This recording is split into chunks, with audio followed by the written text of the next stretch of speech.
Welcome to another SY3 screencast, and we're going to continue with the theme of democracy, looking specifically at how democracy works in the UK. So this continues the building blocks work that we've been doing on this particular concept. Now, as I'm sure you're aware, the extension of the franchise, which means the struggle to give ordinary people the vote, was a long and arduous process. So by the turn of the 19th century, very few people in Britain had the right to vote. In fact, a survey conducted at the end of the 18th century revealed that the electorate within England and Wales consisted of just 214,000 people, at less than 3% of the total population of approximately 8 million people. And in Scotland, the electorate was even smaller. So during the 19th century, a campaign to demand the vote for working class men started to gather momentum. And this campaign involved groups like trade unions and the Chartists. So Chartism was a working class movement for political reform in Britain between 1838 and 1848, and it took its name from the People's Charter of 1838. And as you can see here on the People's Charter, a key demand of this movement was a vote for every man over the age of 21. And although the franchise was widened during the course of the 19th century, it took until 1918 for universal suffrage for all men to be finally granted. Women's right to vote came about after a long campaign by a group called the Suffragettes. And for over 10 years, the Suffragettes tried to get Parliament to change the law so that women could vote. And at the start of their campaign, they held large meetings, shouted at politicians, wrote petitions to Parliament, but none of this made much difference. So their methods changed and became much more militant, and they began to use direct action as a tactic. So they smashed windows, they burned post boxes, they bombed buildings, and some women were arrested and went to prison. Finally, in 1918, women over the age of 30 got the vote. And then in 1928, all women over 21 were given the vote. And then finally, in 1969, the voting age for both men and women was dropped to 18. So let's now look at how Britain's system of representative or indirect democracy actually works. And at the heart of British democracy is the institution of Parliament. So the British system of democracy is often referred to as parliamentary democracy. And Parliament is based here, the Palace of Westminster in London, which I'm sure you're familiar with. And Parliament is a powerful institution. In fact, it's the most important and powerful source of political authority within the country. So it's responsible for legislation, which means coming up with new laws, and it scrutinises the role of the government. And the UK Parliament is split into three parts.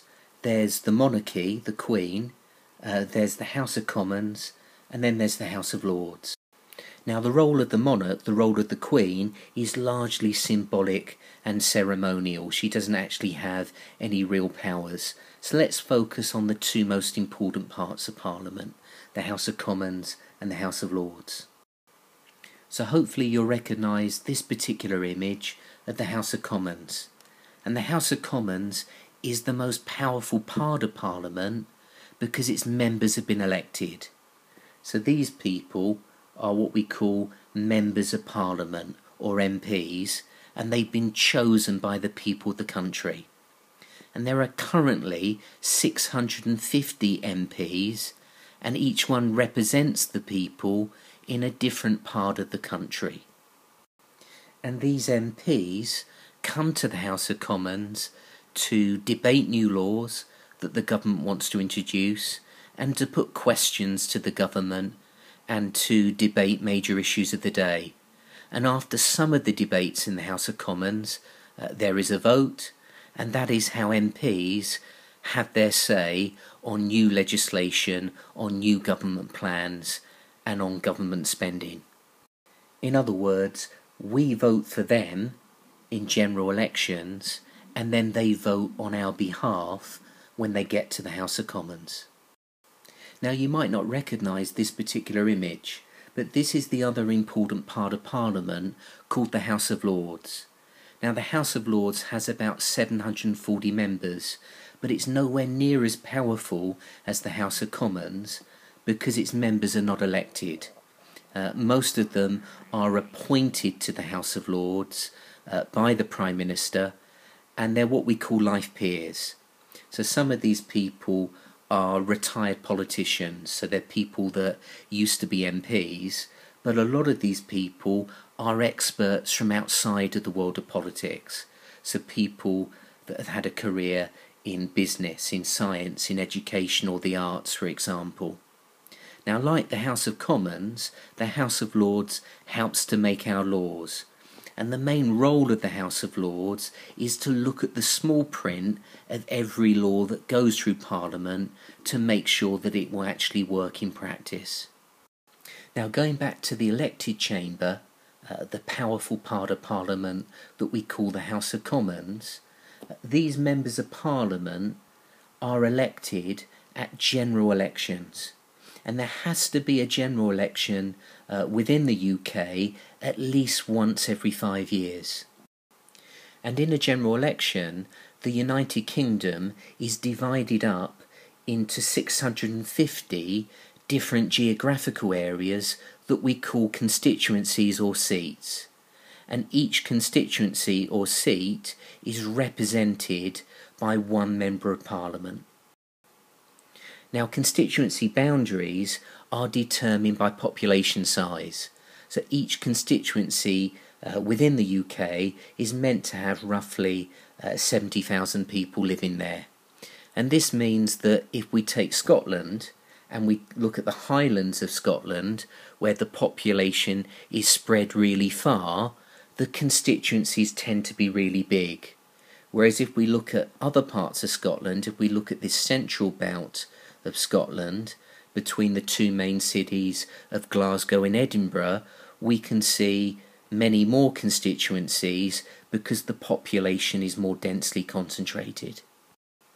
Now, in a general election, voters, what we call the electorate, get to choose an MP for their particular area. And they do this very simply by putting an X next to the name of the candidate who they want to represent their particular area. Now, as you can see from this ballot paper, most candidates also belong to a political party, and political parties will have different views on how to run the country. So in each general election, it is usually the party with the most MPs that gets to form the next government. So by voting in a general election, you're not only choosing the individual person that you want to be your particular MP, you're also having your say about which political party you would like to see in government for the next few years. And the name of the electoral system that's used in British general elections is technically called the plurality system, although it's more commonly known as the first past the post system. And in order to get elected under this particular system, you don't need an overall majority. You don't need more than 50% of the vote. You simply need to come in first place. So what you can see here are the results of the general election in 2010 for the Eastbourne constituency, and we can see that the winner was Stephen Lloyd. He came in first place, so he became the Member of Parliament for Eastbourne, even though he actually got less than 50% of the vote. Now, normally in a British general election, the political party that wins the most seats, the most constituencies, gets to form the government. However, in the 2010 election, as you can see over here, although the Conservative Party won the most seats, they got 306 seats, they were still 20 seats short of an overall majority. And if you don't have an overall majority within the House of Commons, there's always a chance that you might lose key votes, that you might not be able to get your programme of legislation through Parliament. And a situation where no single party has an absolute majority within the House of Commons is known as a hung Parliament. And this is the reason why the current government is a coalition. This simply means that it isn't just one party in government. We've got the Conservative Party working in alliance with the Liberal Democrats. Now, you might be confused about the difference between the government and Parliament, so let me try to explain.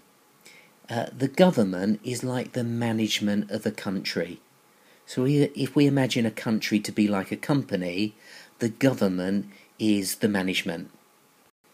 And it's the political party that wins the most seats in the House of Commons that is invited by the Queen to form the government. And the leader of this party becomes the Prime Minister, who now gets to choose a cabinet. In other words, it's the Prime Minister who gets to choose his own management team, who gets to choose the members of Parliament that will make up the government. So those members of Parliament that the Prime Minister gets to put in his or her government or management team are referred to as ministers. And the most senior ministers who head up the main government departments, such as education, health, defence, etc., meet each week with the Prime Minister in a meeting known as the Cabinet. Now, normally, all of these people in the Cabinet would belong to the same political party as the Prime Minister. But remember, because we've got a coalition government at the moment, made up of two parties, we've in fact got members of this Cabinet that belong to both the Conservative Party and also the Liberal Democrats. However, this management team that is appointed by the Prime Minister, what we call the government, are not in a position where they can do whatever they like. The power of the government is always constrained by Parliament, and this is because the government must secure the consent of the majority of MPs if it's to get its legislation and spending plans through Parliament. So it's up to the government to persuade the rest of Parliament to agree to its legislative programme and to its spending plans.